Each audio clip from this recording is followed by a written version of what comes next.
Washington में एक ऐसी हाई प्रोफाइल बैठक होने जा रही है जिस पर पूरी दुनिया की नजरें टिकी हैं। इजराइल के प्रधानमंत्री बेंजामिन नेतन्याहू और अमेरिकी राष्ट्रपति डोनाल्ड ट्रंप आमने सामने बैठने वाले हैं। जब से ईरान के साथ सीधी जंग छिड़ी है उसके बाद से दोनों नेताओं की ये पहली मुलाकात है।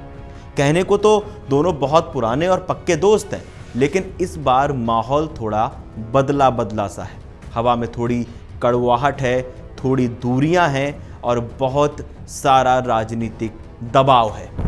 ऐसे में ये मुलाकात नेतन्याहू के लिए उस खटास को मिटाने का एक बड़ा मौका मानी जा रही है जो पिछले कुछ महीनों में दोनों के रिश्तों के बीच आई है। दोनों नेताओं पर अपनी अपनी पॉलिटिकल सिरदर्दी है।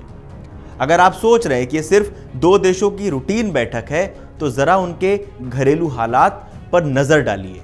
दोनों नेता इस वक्त अपने अपने मुल्क में भारी दबाव झेल रहे हैं। नेतन्याहू का दांव, इजराइल में चुनाव सिर पे है, देश के भीतर माहौल गर्म है और जनता ये देख रही है कि अमेरिका के साथ उनके रिश्ते कैसे चल रहे हैं। नेतन्याहू जानते हैं कि अगर अमेरिका से संबंध बिगड़े तो चुनाव में उनकी नैया डूब सकती है। वहीं ट्रंप की भी मजबूरी है। ट्रंप के सिर पे अमेरिका में होने वाले मिड टर्म चुनाव का प्रेशर है। ईरान के साथ चल रही ये जंग अमेरिका की जनता के बीच बिल्कुल लोकप्रिय नहीं है। युद्ध की वजह से अमेरिकी अर्थव्यवस्था पर बोझ पड़ा है, महंगाई बढ़ी है और आम लोग परेशान हैं। ट्रंप किसी भी कीमत पर इस युद्ध से बाहर निकलकर अपनी स्थिति मजबूत करना चाहते हैं। हम करीब तो हैं पर थोड़े अलग भी हैं। दोनों नेताओं के बीच की इस हल्की दूरी को खुद ट्रंप ने भी माना है। जब व्हाइट हाउस में पत्रकारों ने ट्रंप से पूछा कि क्या ईरान के मुद्दे पर वे इजरायली प्रधानमंत्री एक ही रास्ते पर चल रहे हैं, तो ट्रंप ने अपने खास अंदाज में कहा कि हमारे बीच थोड़ा सा अंतर है, लेकिन हां, कुल मिलाकर हम काफी करीब हैं। व्हाइट हाउस के सूत्रों की माने तो इस बैठक में सिर्फ ईरान ही मुद्दा नहीं होगा। इजराइल और लेबनान के बीच हिजबुल्लाह को लेकर हुए समझौते के ढांचे पर भी बात होगी और उस अब्राहम समझौते को भी आगे बढ़ाने पर चर्चा होगी, जिसे ट्रंप अपने पिछले कार्यकाल की सबसे बड़ी कूटनीतिक जीत मानते हैं। दोस्ती से दूरी तक कैसे बदले ट्रंप और नेतन्याहू के रिश्ते।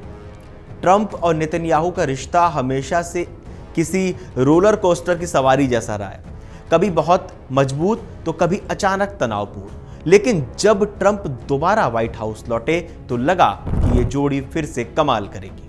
जब दोनों देशों ने मिलकर ईरान के खिलाफ मोर्चा खोला था तब दोनों का रुख एक था, दोनों का एक ही लक्ष्य था, ईरान के शीर्ष नेतृत्व को निशाना बनाना और वहां एक ऐसी सरकार के लिए रास्ता साफ करना जो पश्चिमी देशों की बात सुने। लेकिन फिर कहानी में आया ट्विस्ट। ईरान ने चुप बैठने के बजाय पलटवार करना शुरू कर दिया। खाड़ी क्षेत्र में मौजूद अमेरिकी ठिकानों और गगनचुंबी इमारतों पर ड्रोन और मिसाइलें बरसने लगीं। होर्मुज की रणनीतिक जलसंधि में जहाजों की आवाजाही ठप होने लगी। नतीजा ये हुआ कि अमेरिका के अंदर से ही नहीं बल्कि उसके क्षेत्रीय सहयोगियों की तरफ से भी ट्रंप पर युद्ध खत्म करने का भारी दबाव बनने लगा। ट्रंप ने तेहरान के साथ बातचीत और समझौते के रास्ते तलाशने शुरू कर दिए, लेकिन नेतन्याहू पीछे हटने को तैयार नहीं थे। वे ईरान और लेबनान में उसके सहयोगी हिजबुल्लाह पर लगातार हमले जारी रखना चाहते थे। यहीं से दोनों के रास्ते अलग होने लगे। हालत ये हो गई कि ट्रंप और उपराष्ट्रपति जेडी वेंस के साथ नेतन्याहू के मतभेद खुलकर दुनिया के सामने आ गए। भरे मंचों पर बयानबाजी शुरू हो गई। इजराइल के मशहूर राजनीतिक विश्लेषक अमित सेगल ने लिखा कि अमेरिका अब इजराइल को आईना दिखा रहा है कि जंग की कमान उसके हाथ में है। ये बात शीशे की तरह साफ है और इजराइल को अब ड्राइविंग सीट से हटाकर पीछे की सीट पर बैठा दिया गया है। नेतन्याहू का प्लान क्या है? खुफिया रिपोर्ट और न्यूक्लियर शर्त। इस बैठक में नेतन्याहू खाली हाथ नहीं जा रहे हैं। खबर है कि ट्रंप के सामने तेहरान के परमाणु कार्यक्रम से जुड़ी ताजा और ठोस इजरायली खुफिया जानकारी यानी इंटेलिजेंस रखने वाले हैं। एक इंटरव्यू में नेतन्याहू ने बहुत सोच समझकर बयान दिया। उन्होंने कहा कि वे ट्रंप से सुनना चाहते हैं कि ईरान को लेकर उनका अगला प्लान क्या है। नेतन्याहू ने कहा कि आगे कैसे बढ़ना है यह मुख्य रूप से अमेरिका का फैसला है। अगर ट्रंप बिना किसी बड़े सैन्य ऑपरेशन के मामला सुलझा सकते हैं तो हमें कोई दिक्कत नहीं है, लेकिन हमारी एक ही शर्त है, ईरान को अपना परमाणु कार्यक्रम पूरी तरह खत्म करना ही होगा। साथ ही नेतन्याहू ने ईरान को कड़े शब्दों में चेतावनी भी दी है कि अगर उसने इजराइल पर फिर से हमला करने की भूल की तो इजराइल का जवाब बहुत कड़ा होगा। गाजा और लेबनान, क्या ट्रंप को भरोसा दिला पाएंगे नेतन्याहू?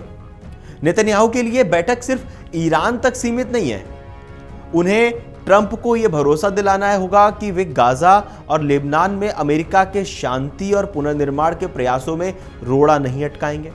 ट्रंप पहले ही इस बात पर नाराजगी जता चुके हैं कि इजरायली हमलों में बहुत ज्यादा आम नागरिक मारे जा रहे हैं। इस बीच इजराइल ने लेबनान में थोड़ा लचीलापन दिखाया है। दक्षिणी लेबनान के कुछ गांवों में एक पायलट प्रोजेक्ट के तहत इजराइल ने लेबनानी सेना को तैनात होने की इजाजत दी है। मकसद ये देखना है कि लेबनानी सेना उन इलाकों को संभाल सकती है या नहीं, जहां पहले हिजबुल्लाह का राज चलता था। इस योजना को आगे बढ़ाने के लिए अगले हफ्ते रोम में दोनों पक्षों के बीच बातचीत का अगला दौर होने वाला है। हमने अमेरिका को खो दिया, इजराइल में बढ़ता तनाव। इस पूरे घटनाक्रम के बीच एक सच ये भी है कि अमेरिका में इजराइल के जो पारंपरिक समर्थक हैं उनमें भारी गिरावट आई है। गाजा में हुई तबाही के बाद डेमोक्रेट्स ही नहीं बल्कि कई रिपब्लिकन भी इजराइल की सैन्य नीति से दूरी बनाने लगे। हाल ही में अमेरिकी उपराष्ट्रपति जेडी वेंस ने इजरायली अधिकारियों को एक तरह से कड़ा संदेश देते हुए कहा था कि दुनिया के बड़े नेताओं में ट्रंप ही अब तुम्हारे इकलौते दोस्त बचे हैं। अमेरिका में आए ताजा सर्वे भी ये बता रहे हैं कि अमेरिकी जनता के बीच इजराइल के प्रति सहानुभूति तेजी से घटी है। इसी हताशा को बयां करते हुए इजराइल के वरिष्ठ पत्रकार बेन कैस्पिट ने अपने एक कॉलम में लिखा कि हमने अमेरिका को खो दिया है, धन्यवाद बीबी यानी नेतन्याहू। वॉशिंगटन की यह बैठक तय करेगी कि पश्चिम एशिया की जंग किस दिशा में जाएगी।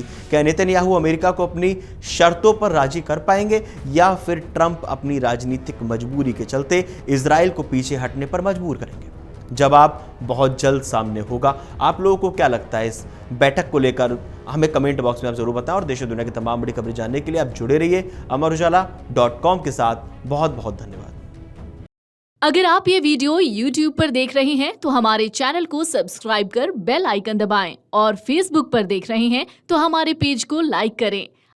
अगर आप ये वीडियो YouTube पर देख रहे हैं तो हमारे चैनल को सब्सक्राइब कर बेल आइकन दबाएं और Facebook पर देख रहे हैं तो हमारे पेज को लाइक करें।